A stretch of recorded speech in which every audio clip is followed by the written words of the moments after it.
Hello students, welcome to my English classroom and today I will teach you story writing. So first of all, what is story? Story is a narration of a set of fictitious events used to convey a moral message. Fictitious होते हैं imaginary events को आप narrate कर रहे हैं कोई moral message देने के लिए, that is story. Okay. Now let's discuss about the format of the story writing. The first thing that you need to mention is title. Okay. Give the glance of the story, that what you are going to write in the story in the title. If I talk about the marking scheme, if you skip this point writing title, your 1 mark will be deducted. So make it a point, remember it always that you have to write title because it will give you 1 mark. 10 marks की story writing आती है, उसमें से एक number आपका title का है. Then is beginning. In the beginning of story, you have to set the action and characters. Okay? Action आपने बताना है कहाँ story है, कहाँ क्या हो रहा है, पूरा अपने environment कैसा है, सब कुछ everything you will mention. Characters के बारे में आप बताएंगे, यहाँ character को introduce करेंगे आप, character की qualities को आप बता सकते हैं. Okay? Like अगर आपने अब 10 marks के लिए you have to write, so you can also describe the qualities of characters. उनकी कमियाँ भी आप बता सकते हैं. Okay? लेकिन एक चीज़ आपने ध्यान रखनी है, whenever you are mentioning qualities, okay, तो क्वालिटीज़ हैं या आप उनकी कमियां हैं या उनकी अच्छी बातें हैं, दोनों आप बता सकते हैं, लेकिन कोशिश करें कि ऐसी चीज़ें जो स्टोरी में यूज़ हों आगे जाके. सपोज कोई क्लेवर है तो उसकी क्लेवरनेस स्टोरी में आगे जाके यूज़ होनी चाहिए. कोई इंटेलिजेंट है, उसकी इंटेलिजेंसी यूज़ होनी चाहिए. कोई काफ़ी वीक है, उस वीकनेस के कारण उसे क्या क्या दिक्कतों का सामना करना पड़ा, वो आप मेंशन कर सकते हैं. ओके, तो कुछ भी आप मेंशन कर सकते हैं, किस तरह का भी आपका करेक्टर हो सकता है, लेकिन जैसा भी वो है, try to use those qualities, those things, those traits of his character in the story. Then is middle. In middle you will describe each and everything. You will describe the incidents, events, all you have to explain in details. And here you have to arouse the curiosity of your readers and you have to grab their attention. ठीक है, आपने इस तरह से story लिखनी है कि आपके रीडर्स की अटेंशन एकदम वो यहाँ पर आकर एकदम से ये हो जाए कि हाँ आगे क्या होगा, नेक्स्ट लाइन क्या होगी, नेक्स्ट लाइन क्या होगी, आगे क्या होगा स्टोरी में. ठीक है.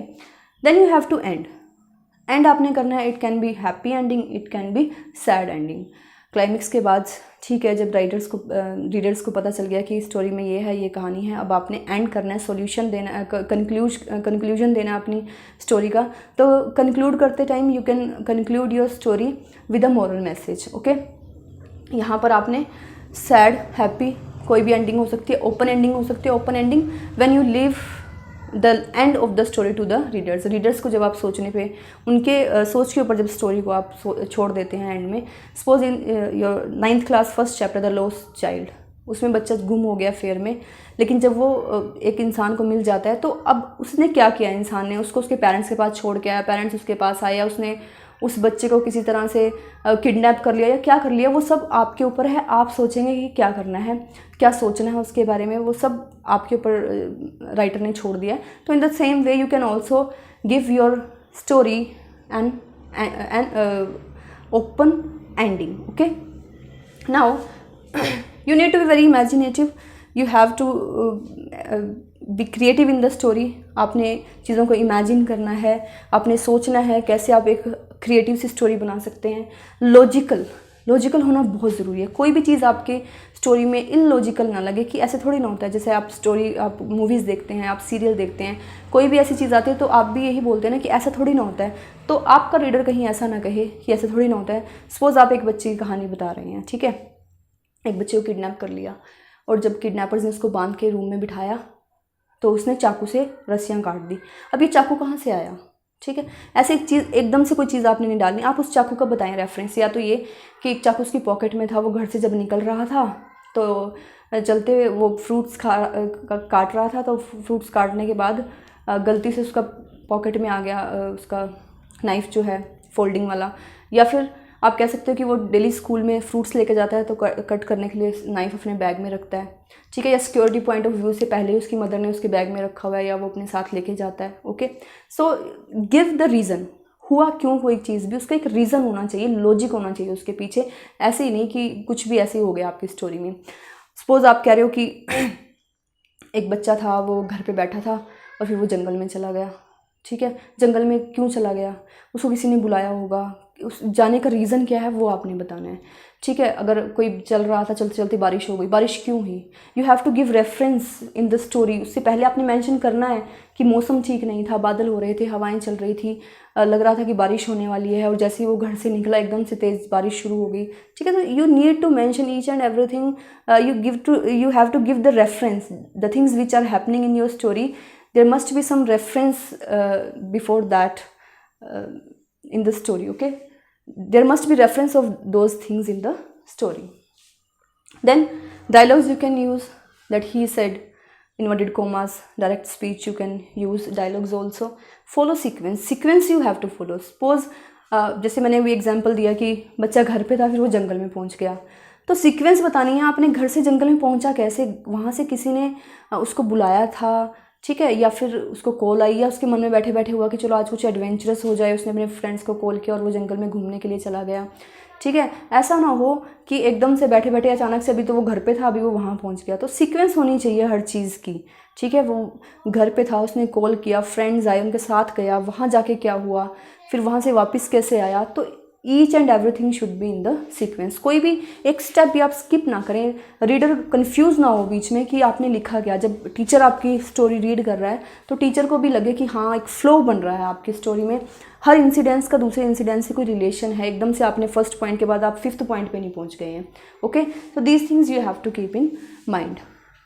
Very important thing that you have to keep in your mind that you have to write your story in past tense. आप पास्ट का कोई इवेंट नरेट कर रहे हैं, ओके, तो पास्ट टेंस में लिखना है। पास्ट टेंस में अगर आप बहुत ज़्यादा कंफ्यूज हो रहे हैं तो सिंपल एक ट्रिक का आप यूज़ कर सकते हैं। आप सिंपल सब्जेक्ट के साथ सेकंड फॉर्म ऑफ वर्ब लगाते चले जाएं, it will make your writing easy for you. अगर आप इजीली लिख सकते हैं प्रॉपर तो इट्स ओके। मैं उन बच्चों की बात कर रही हूँ जिनको थोड़ी कन्फ्यूजन होती है पास्ट टेंस यूज़ करने में, ओनली फॉर दैट दो स्टूडेंट्स।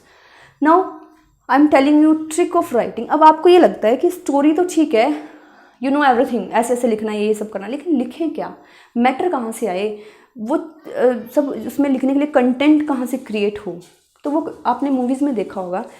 मूवीज़ में क्या, हमारे इंडियन जो मूवीज़ हैं यहाँ की, इंडिया में जो मूवीज़ चलती हैं, बॉलीवुड की मूवीज़ में क्या होता है, सिंपल एक लाइफ चल रही होती है, कुछ प्रॉब्लम क्रिएट हो जाती है, सब उसके सॉल्यूशन में लग जाते हैं, एंड में प्रॉब्लम सॉल्व हो जाती है। तो same trick you have to use in your story writing. You have to create problem in the life of characters, okay, then you have to work for the solution. सभी उसको ठीक कैसे करेंगे, उस प्रॉब्लम का समाधान कैसे होगा, क्या क्या किया जाएगा, कौन कौन हेल्प करने आएंगे, कहाँ कहाँ जाया जाएगा, वो सब everything you have to give. It will cover your middle part, okay, and then is conclusion that will cover your end part.